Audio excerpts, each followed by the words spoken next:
إما أن العبد يصدق مع الله ويعلم أنه يعامل ملك الملوك وأنه يعامل من يسمع ويراه فيري الله من نفسه الصدق. Par sa miséricorde, Allah Azza wa Jal nous a permis de pouvoir ensemble réfléchir à certains éléments, notamment ceux qui composaient le socle moral et intellectuel du peuple arabe à l'époque du prophète sallallahu alayhi wa sallam, et nous avions mis en évidence que certaines caractéristiques ont fait que ce peuple était digne de porter l'islam dans ses premiers temps. C'était le ghuraba, c'était les étrangers. C'était ceux qui clamaient la ilaha illallah alors que le reste de la terre était dans le polythéisme et dans l'association à Allah Azza wa Jal. Il fallait un certain nombre de caractéristiques. Parmi ces caractéristiques, nous en avons vu 4, il en reste encore 2, Inch'Allah. La première, c'était la spiritualité. La deuxième, c'était le courage. La troisième, la générosité. La quatrième, l'ascétisme, ce qui signifie ne pas être attaché à la vie d'ici-bas. Et il nous reste à prendre, Inch'Allah, ensemble, le respect du serment donné et le respect des liens de parenté. Néanmoins, nous ne prendrons aujourd'hui que le respect du serment donné, ceci étant dû au peu de temps que nous laisse la khutbah du Jumu'ah. Premier des éléments, il faut qu'on se rappelle d'une chose très importante, c'est que chez les Arabes de l'époque du prophète sallallahu alayhi wa sallam et pendant quelques siècles qui ont suivi, dans le peuple arabe, il était strictement impossible de ne pas respecter sa parole. Il faut bien comprendre cet élément. Un homme qui ne respectait pas sa parole n'était pas un homme. Il y a un mithal, il y a un proverbe que j'ai appris lors d'un séjour en Algérie, qui est un pays que j'aime beaucoup, tabarakallah, où un ancien m'avait dit « Kalamu rajuli daynun alayhi » La parole qu'un homme donne, c'est une dette qu'il contracte. Regardez la mentalité de ce proverbe-là. Et on pourrait se dire que simplement le fait de respecter sa parole n'est qu'un élément surérogatoire. En plus, si on le fait, c'est bien, et si on ne le fait pas, qaddarallahu ma sha fa'al, c'est pas si grave que cela. Comprenez bien une chose, ne pas respecter la parole donnée fait perdre la confiance des hommes les uns envers les autres. Et quand on perd une caractéristique, il faut regarder celle qui est son inverse, c'est-à-dire un homme qui respecte sans arrêt sa parole aura forcément son opposé. Et l'opposé du respect de la parole donnée, c'est la traîtrise. Al-khiyana. Allahumma hafadna min dhalik. Qu'Allah nous préserve d'être des traîtres envers nous-mêmes et de ne pas être suffisamment courageux pour accomplir les choses que l'on dit. Al-wafa'u bil-ahdi ala aqsam. يقول الله عز وجل في آية هي عامة وتشمل جميع الأنواع فقال الله عز وجل بسم الله الرحمن الرحيم يا أيها الذين آمنوا أوفوا بالعقود واستعمل الله سبحانه وتعالى فعل الأمر والأمر يدل على الوجوب طبعا. Allah Azza wa Jal nous dit dans un verset qui est général et qui va prendre en compte toutes les sortes possibles de serments parce qu'on va en voir un certain nombre. Et Allah Azza wa Jal nous dit dans le sens « Ô vous les porteurs de la foi, acquittez-vous de vos engagements ». Et ici, en arabe, le temps qui est employé, c'est l'amr, c'est-à-dire l'impératif. Quand vous avez un verbe dans le Coran ou dans la sunna du prophète sallallahu alayhi wa sallam qui est employé à l'impératif, eh bien cela signifie que la chose est obligatoire. Sauf si j'ai une preuve autre, extérieure, une preuve ou bien une qarina, qui va me faire descendre de obligatoire à préférable. Mais sinon, à partir du moment où on voit l'impératif, cela signifie que la chose est obligatoire. Allah Azza wa Jal nous a rendu obligatoire, excusez-moi du terme, d'être des bonhommes. Que lorsqu'on donne sa parole, on s'en acquitte. Et quand on va parler des serments, je pourrais vous parler du serment des créatures entre elles, on en parlera rapidement, du serment vis-à-vis de la fraternité entre nous, on le mentionnera rapidement, mais aujourd'hui j'ai envie de me concentrer sur le premier de tous les serments, le plus important de tous. C'est celui que chacun d'entre nous ici a passé avec notre Seigneur. Il faut être clair, mes frères, parce qu'en fait nous sommes dans un temps qui est oppressant pour nous. Nous sommes dans une urgence au réveil et beaucoup de musulmans ne comprennent pas aujourd'hui que nous sommes au bord d'une falaise et que la foi de nos enfants est en danger et on va en parler par la suite, que les générations qui viennent après nous, les générations qui ont 20 ans, les générations qui ont 15 ans, qui ont 10 ans, on trouve en eux extrêmement peu de l'islam, des actes de l'islam, des mots liés à l'islam. Oui, mon frère, ils disent la ilaha illallah. Mais qu'est-ce qu'ils concrétisent dans leur vie de tous les jours du tawhid d'Allah, de l'amour de la sunna du prophète sallallahu alayhi wa sallam? Soyons honnêtes entre nous. Lorsqu'on regarde nos enfants, Allah, le futur, il fait peur. Il y a de l'espoir aussi, alhamdoulilah, mais le futur fait peur.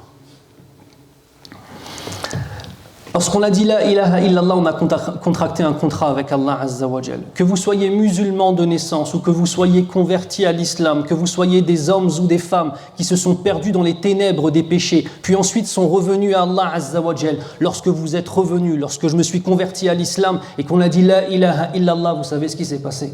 On a passé un contrat avec notre Seigneur. Allons-nous être des hommes dans le contrat qu'on a passé avec Allah subhanahu wa ta'ala? On ne doit pas estimer que la désobéissance n'est qu'une petite parenthèse dans nos vies. On doit se regarder dans une glace et se dire qu'on a trahi le pacte qu'on a passé avec notre Seigneur. Mais alhamdoulilah, la miséricorde d'Allah Azza wa Jal englobe toutes choses et les portes du repentir sont toujours ouvertes. Mais parmi les problématiques que nous avons, mes frères et sœurs, c'est le fait de rendre les péchés comme étant quelque chose d'insignifiant. Et ne pas avoir et oublier tout simplement Alam ya'lam bi anna Allah yara. Ne sait-il donc pas qu'Allah Azza wa Jal voit? Allah huwa as-sami'ul basir. Yarana fi kulli hin. Allah Azza wa Jal, il est celui qui entend tout et qui voit tout de façon parfaite. Et il nous voit à chaque instant, subhanahu wa ta'ala. Allah وصف الذين يأتون بالعهد فقال بسم الله الرحمن الرحيم الذين يوفون بعهد الله ولا ينقضون الميثاق والذين يصلون ما أمر الله به أن يوصل ويخشون ربهم ويخافون سوء الحساب اللهم اجعلنا منهم يا رب العالمين. Allah Azza wa Jal vient nous décrire un petit peu dans certains versets qui sont ces hommes et ces femmes qui s'acquittent de leur serment. Et le premier serment, c'est celui avec Allah Azza wa Jal à travers l'islam. Il nous dit dans le sens, ceux qui remplissent leurs engagements envers Allah et ne violent pas le pacte qui unissent, et ne violent pas le pacte qu'ils ont contracté avec Allah. Ce pacte, c'est la ilaha illallah. Qui unissent ce qu'Allah Azza wa Jal a commandé d'unir. Et ça, c'est une référence directe au lien de parenté que l'on verra dans le futur, Inch'Allah ta'ala. Qui redoutent leur Seigneur et craignent une malheureuse reddition des comptes. Aïna nahnu min khawfi nar. Aïna nahnu min khawfi al-hisab yawm al-qiyamah. C'est des questions qui sont fondamentales et qui se posent en fait. Nous en sommes où, nous, de la peur intense de pouvoir potentiellement rentrer en enfer? On se dit musulman, on dit la ilaha illallah, on dit le paradis est vrai, wal jannatu haq, wal naru haq, kama huwa marwi fil hadith. Le paradis est une vérité absolue, l'enfer est une vérité absolue. Mais comment vivons-nous face à ces vérités absolues? Est-ce qu'on déclare ces vérités avec nos langues et avec nos têtes uniquement? Parce qu'ensuite on a une vie qui est à l'opposé de ce qu'on a déclaré dans nos relations avec les femmes, dans nos relations dans le travail, dans nos relations avec les gens, dans la izza, dans la puissance et dans la fierté qu'on doit avoir à être musulman. Est-ce qu'on concrétise ce qu'on dit avec nos langues? Est-ce qu'on le concrétise dans nos actes? Les Arabes de l'époque du prophète sallallahu alayhi wa sallam, les ikhwan, c'était des bonhommes. Ils étaient entourés par les Perses, par les Romains, les Chinois un petit peu plus haut. D'accord? Il y avait l'empire berbère qui était sur le côté. Ils sont venus avec une croyance qui était à l'encontre du monde entier. Ils se sont levés comme des hommes. Et c'est pour ça qu'Allah Azza wa Jal, une des raisons pour lesquelles il les a choisis, c'est pour cela, on en a parlé la semaine dernière, le courage qui les animait. Et pas simplement le courage en face des autres créatures, le courage en face de leur propre âme, prêts à combattre leur âme. Et une fois qu'ils ont combattu leur âme, prêts à défendre leur communauté. Haoula'i rijal. Qala Allahu Azza wa Jal, min al-mu'minina rijal, sadaqu ma'ahadu Allah alayh. Ce qui signifie, il y a parmi les croyants de véritables hommes qui ont concrétisé le pacte qu'ils ont contracté avec Allah subhanahu wa ta'ala. Et on doit comprendre que le fait de s'acquitter des serments que l'on passe en premier lieu avec son Seigneur, puis ensuite avec les créatures, c'est un résultat. Ce n'est pas une chose avec laquelle on commence, ça s'apprend en fait. Être un homme s'apprend. Respecter sa parole s'apprend. C'est un résultat, et ce résultat est basé sur certaines caractéristiques. Attention, pour les personnes un petit peu plus jeunes, je vais vous dire un mot que souvent les jeunes considèrent être un truc pour les anciens. Les valeurs morales, le courage, la véracité, l'honneur.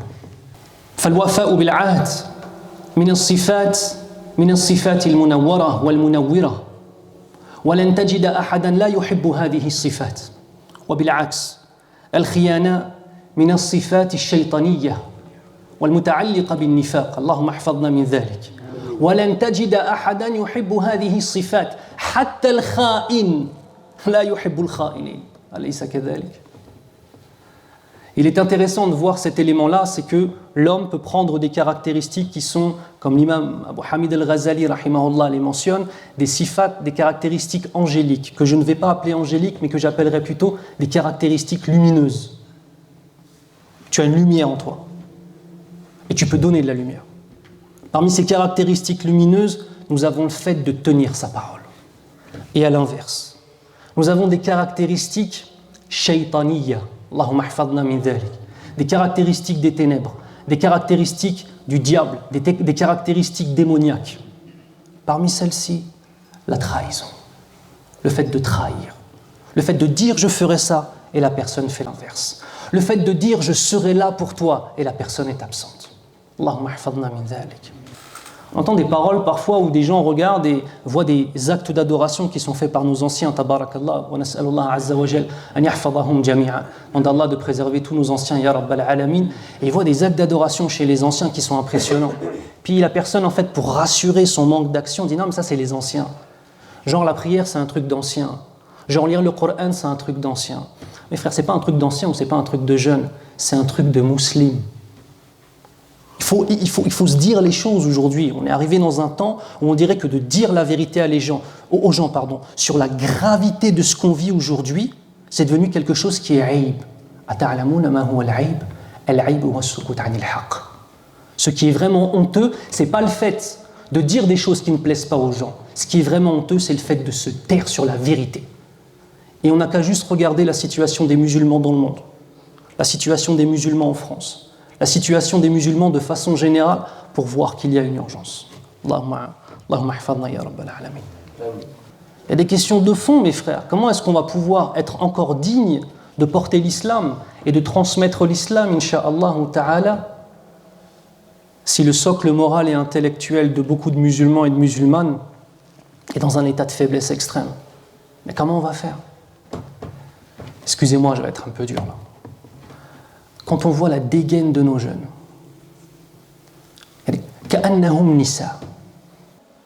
quand on voit la dégaine de nos jeunes, des jeans slim, on dirait, subhanallah, qu'il est, akramakallah, sans vêtements, des cheveux longs, des teintures de cheveux. En fait, ils prennent les caractéristiques des femmes et ils finissent dans leurs caractéristiques de comportement à se comporter comme des femmes. C'est un vrai problème de fond. Ne croyez pas que l'apparence est une chose secondaire. L'apparence vient exprimer quelque chose qu'il y a à l'intérieur, et ensuite elle alimente ce qu'il y avait à l'intérieur. Nas'alullah azza wa jalla an yuqawwiya shababana.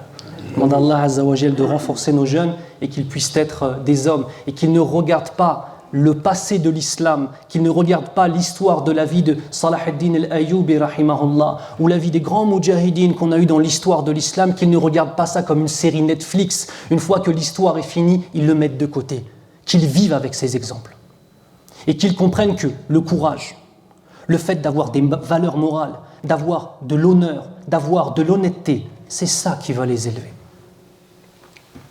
بارك الله لي ولكم في القرآن الكريم ونفعني الله وإياكم بما فيه من الآية والذكر الحكيم أقول قولي هذا واستغفر الله لي ولكم وهو الغفور الرحيم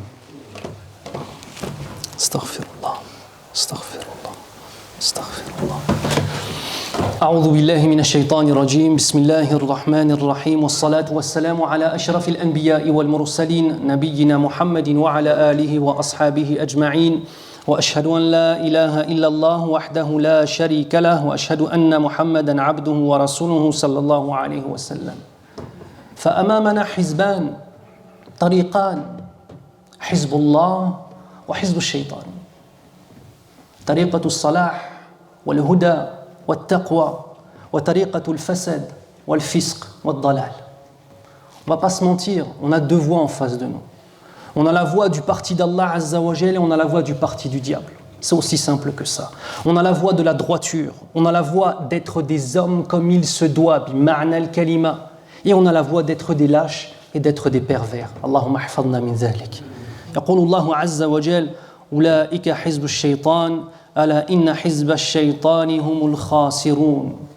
Allah Azza wa Jal nous dit, en nous parlant dans le sens du verset pour nous décrire le parti du diable, il nous dit dans le sens, ceux-là font partie du parti du diable. Et certes, ceux qui font partie du parti du diable ne sont que des perdants. وكذلك يقول الله عز وجل عن حزب الله عز وجل إنما وليكم الله ورسوله والذين آمنوا الذين يقيمون الصلاة ويؤتون الزكاة وهم راكعون ومن تولى الله ورسوله والذين آمنوا فإن حزب الله هم الغالبون. Ce qui signifie, certes, votre allié, celui qui va aussi vous protéger. Un allié, c'est très important. Ce n'est pas simplement celui qui va te protéger. Un allié, c'est celui vers lequel tu vas et avec lequel tu passes un pacte. D'accord ? Ce n'est pas simplement il te protège, tu as un pacte avec lui. Certes, votre allié est Allah Azza wa Jal, ainsi que son prophète sallallahu alayhi wa sallam, ainsi que ceux qui portent la foi de l'islam.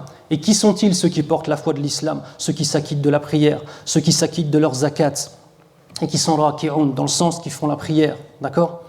Et celui qui se détourne du parti d'Allah Azza wa Jal et du parti de son prophète sallallahu alayhi wa sallam, eh bien sachez que le parti d'Allah Azza wa Jal est toujours le parti gagnant.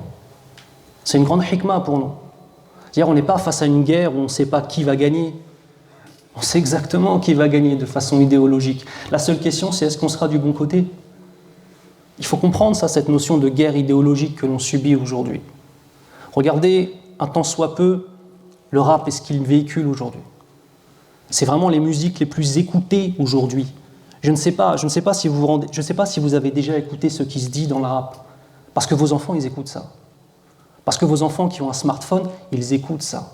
Et parce que vos enfants, au lieu de prendre comme modèle, vos enfants et peut-être nos enfants, qu'Allah nous préserve, certains enfants, au lieu de prendre comme modèle les hommes pieux et les femmes pieuses de notre communauté, au lieu de prendre Abu Bakr as-Siddiq radiyallahu anhu comme modèle, ils prennent Bouba.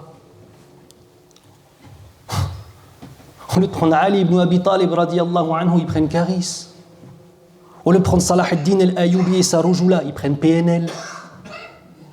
Et quand vous écoutez ce qu'ils disent, ce n'est que perversité, perversion, incite à la violence, incite à la rébellion envers le sacré, désacralisation de tout ce qui fait l'islam. Et le pire de tout, c'est que tu en as plein parmi tous ces khoubatha, tous ces pervers qui pervertissent la jeunesse encore plus, qui se revendiquent musulmans. Ça, c'est ce qu'ils disent, ça. Ils sont la cause de l'égarement. Je ne sais pas si vous savez ce qui se passe vraiment dans la jeunesse. Ce que je vous dis, c'est du terrain, c'est du terre-terre. Des petits de 13 ans, ils vendent de l'ACC. Vous comprenez ce que ça veut dire ou pas ? Des petits de 13 ans vendent de la cocaïne. Des petits de 13 ans se font 700 € par jour. Vous comprenez ce que ça veut dire ? Comment ils en sont arrivés à là ? Il y a encore 20 ans dans les quartiers, c'était une chose qui était inimaginable. Même des grands qui ont 25, 27 ans, ils craignent ces petits parce qu'ils sont armés. Après, moi je viens de Paris, je parle plutôt de Paris. Et Roubaix, à mon avis, ça ne va pas être très très loin dans les choses qui s'y passent. On a un modèle qui est l'islam. Est-ce qu'on parle souvent de l'islam à nos enfants ? Est-ce qu'on enseigne à nos enfants l'islam ? Est-ce qu'on est dans une relation autre que halal, haram ? C'est bien, c'est pas bien, jeûne pas. Est-ce qu'on explique à nos enfants ce qu'est l'islam, la izza de l'islam, la puissance de l'islam, ce que l'islam va lui apporter en tant qu'homme, en tant que personne ? Est-ce qu'on donne un socle de valeurs à nos enfants ? Parce que si nous, la seule relation qu'on a avec l'islam, avec nos enfants, c'est scout, tkellem, qoum, ijlis, nod, et qu'on croit que notre enfant il va aimer l'islam, alors qu'en plus on le force à aller le samedi ou le mercredi s'enfermer pendant 3 heures dans une mosquée pour apprendre l'arabe, alors qu'il ne sait même pas pourquoi il doit l'apprendre. Est-ce qu'on explique à nos enfants pourquoi ils doivent apprendre le Coran ? Est-ce qu'on leur explique pourquoi ils doivent apprendre la langue arabe ? Est-ce qu'on leur explique ça ? Est-ce que nous-mêmes nous avons appris le Coran ? Est-ce que nous-mêmes nous apprenons la langue arabe? Parce qu'aussi c'est facile, ça, dire à un petit enfant de 8 ans qui a envie d'aller jouer au foot, lui dire va t'enfermer pendant 3 heures chaque semaine pour apprendre la langue arabe, mais le père et la mère ne savent pas lire la langue arabe. Wallahi aïb. Wallahi aïb. Allah, c'est une honte. Mais en fait, les choses qui sont honteuses sont devenues des éléments normaux. فأين نحن من الدعوة إلى الله؟ أين نحن من الدعوة إلى الله؟ من منا يقوم ويتكلم مع الناس عن الإسلام يبلغ رسالة الإسلام؟ من منا؟ في الشوارع مع شبابنا، أولا مع زوجتنا ومع زوجاتنا لمن عمل بتعدد حفظه الله، أو مع أولادنا أو مع جيراننا أو مع الناس في الشوارع. أين الدعوة إلى الله عز وجل؟ الذي يريد أن يتعلم يستطيع أن يتعلم، والذي لا يريد أن يتعلم فلا أحد منا يذهب إليه ويخبره عن الإسلام. ما هو إشكالنا؟ نريد أن نتحسن، نريد أن نرى الأمة الإسلامية تقوم وترجع إلى ما كانت من قبل، نريد هذا ونتمنى ذلك ونرجو ذلك، ولكن ماذا نفعل في الدعوة إلى الله عز وجل؟ الناس لن يستيقظوا بوحدهم بأنفسهم، لابد من رجال يحملون رسالة الإسلام ويبلغونها. Et ça pose des questions de fond en fait. On en est où, nous, du principe même de la da'wa, de l'appel à l'islam? Le principe même de la da'wa. Vous savez, depuis 2015, il y a beaucoup de choses qui ont changé en France. Il y a beaucoup de musulmans aujourd'hui qui ont peur de parler de l'islam. Ils ont peur de parler de l'islam. Ils ont peur que les gens sachent à leur travail qu'ils font la prière. Alors qu'Allah Azza wa Jal les a honorés de la meilleure des choses qui est l'islam. On avait dit quoi parmi les caractéristiques? Le courage, mes frères. On en est où de la da'wa à nos épouses, à nos enfants, à nos voisins, à nos oncles, à nos tantes, à nos parents, à nos cousins, à nos cousines, aux gens dans la rue? On en est où de ça? Mais par contre, nous, ce qu'on veut, c'est que l'islam se lève, hein, c'est vrai ou pas? On voudrait bien. Alors après, quand on voit des gens comme Erdogan, les gens, ils ont parfois des espoirs. Oh, enfin, quelqu'un qui a un petit peu d'izza. Et on met tous nos espoirs, en fait, sur une personne. Mais c'est nous-mêmes qui devons agir. N'attendez pas après Erdogan ou après je ne sais pas qui. Hein. Pour que l'islam se lève, incha'Allah ta'ala, et que nous soyons des causes du réveil de l'islam dans le cœur de beaucoup de personnes qui s'appellent Mohammed et Khadija, il faut que nous-mêmes nous parlions d'Allah. Mais pour parler d'Allah, il faut le connaître. Et pour avoir la patience de le connaître, il faut l'aimer. Et pour l'aimer, il faut l'adorer. C'est aussi simple que ça.